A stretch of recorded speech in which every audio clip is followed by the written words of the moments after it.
this, but obviously they belong to somebody else now. I did have a few pages up till 3 or 4 years ago, and I think the last page I kept of The Killing Joke was the one where the Batmobile was coming into the fairground and the lights were shining. I liked that one. And also I kept the page where the two guys and the kid who became the Joker were eating, what would you call them, crayfish or shrimp or something. I liked those pages, and I kept those for a while, but I eventually sold them. But, you know, whoever has them, that's great. That's great. I got £70 a page for them, which is, what's that in dollars, $140 each for them. But that was back in, you know, as soon as the book came out, I made a deal to sell all of them, except for these 5 or so that I was keeping. I made a deal to sell them to Titan Books. And there was a question over there? Yeah? Oh, sorry. Which of you was first? Let him go. Okay, go for it. You have a very highly recognizable style. Do I? Yes, you do. Oh. The feathered line work is, you're the only person that can get away with doing the line work that you do. Oh. So my question is, when did you realize, or you're kind of surprised, but when did you realize that that style works or suits you best? I've never really had any choice in my style, really. I've never been able to, you know, work with a crow quill. I've never worked with a pen. I've never used a pen. I think a lot of a lot of the really good artists use, I think it's called a crow quill pen, isn't it? I've always used a brush. And it's always been a very slow stroking line that I do. It takes a long time. I remember watching Dave Gibbons inking, and he was just going, well, I can only illustrate it like this, but he was just drawing like that. But for me, it was a sort of tortured process of getting the line smooth. So it was just something that evolved, because that's the way, you know, I could control the drawing instrument. I mean, I was a great admirer later on, well, more in my sort of student years, of people like Milt Caniff, and there was that process, wasn't there, where there was the black block of, you know, there was the block of black, and then there was the line, and I think the whole process was in 2 stages, and I think he actually put the black bits in first, didn't he? Does anybody know how Caniff worked? I think he sort of, do you know who I'm talking about here? Was it Terry and the Pirates and Steve Canyon, wasn't it, back in the 40s? And I think that Milt Caniff and Noel Sickles' school of drawing was very much to do with there being large areas of flat black, and then only the details that were necessary being added later. And I think Alex Toth was a great exponent of that sort of Milt Caniff style of inking, wasn't he? But for me, there were certain artists I really admired.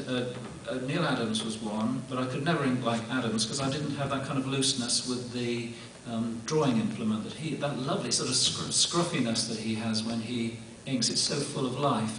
And I think also when I started, I was a great admirer of Nestor Redondo, who was a Filipino artist. He did Swamp Thing for a while. And he had a very controlled, sort of beautiful stroked brush line. I really like that.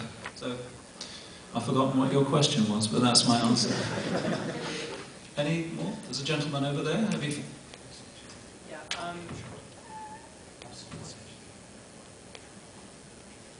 Oh. Brian's done some sketches, so while you guys are asking questions, if I see it, I'll put them on the overhead projector. Yeah, just put a slideshow on, and if it sparks any questions, then go ahead. What was yours? I was just wondering, like, you're in a pretty good position where, I mean, you're working as a cover artist, not a lot of people can do that, and that sort of thing. Yeah. But you were talking earlier about doing your own stuff, like, being interested in doing your own writing, that sort of thing. Would you be interested in doing anything, like, have you any interest in doing some creator-owned stuff, coming up with your own characters, putting out maybe, and even if you're not interested in doing a whole book, like maybe doing an art book or a sketchbook or something like that through a company like Image. Like I know you did some work for Richard Starkey's on Elephant Man, if we did a cover for him, something like that.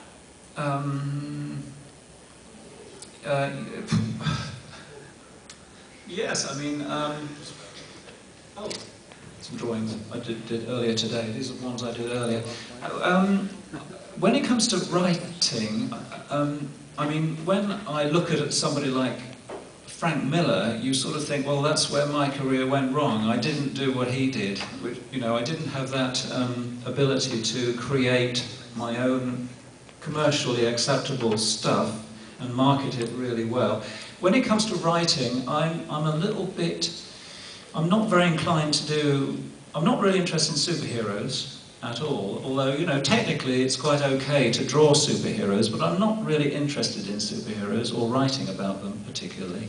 So I wouldn't want to write superhero comics. The stuff I do, when I was asked to do some things of my own, and I came up with The Actress and the Bishop, I don't know whether you've seen them. The Actress and the Bishop have turned... I've got a book called Bolland Strips, which has got a collection of all my self-written stuff.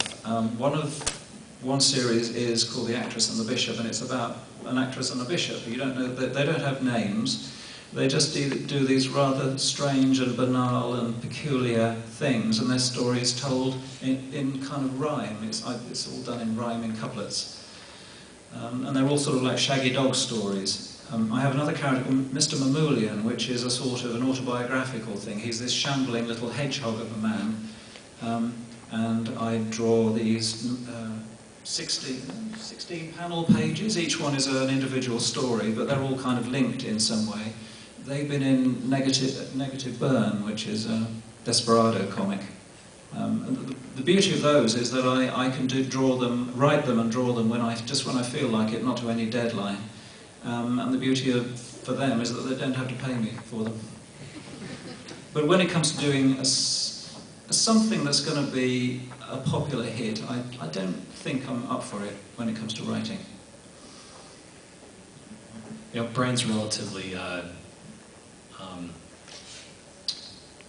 reticent to his own horn. You know, he talks about his tortured brushwork and how long everything takes. I want to show you something, and this was done entirely with a ballpoint pen. Well, that was done on the plane. That was done on a plane. A transatlantic flight. With turbulence. Turbulence, everything. White squalls. That explains that weird sort of some bit over there, doesn't it? I can't see anything wrong with this, I'm sorry. He's going to say there's something wrong with it, there's nothing wrong with this. Well, since you might notice I wear glasses now, and I can't actually draw the fine line work on paper with you know, the brush that I did. When I've tried to do proper artwork, I do find it's a lot cruder now than it would have been 20 years ago. So that's where another reason why the computer comes in. You can blow the image up so that a single eye fills the entire screen, and you can just work on all the details, all the little glints here and there. So when you're actually working real size on a piece of paper, when I'm working real size on a piece of paper, I just can't get the fine line work that satisfies me. But actually the ballpoint pen seemed quite good. I might switch to ballpoint. Satisfies me. Any others?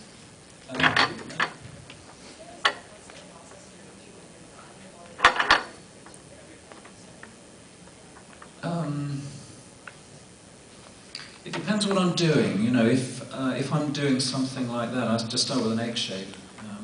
If I'm doing a cover, then a lot of things have to be considered. Like, you know, usually they send me the entire script, so I go through the whole thing, and there seems to be an image that will pop out somewhere.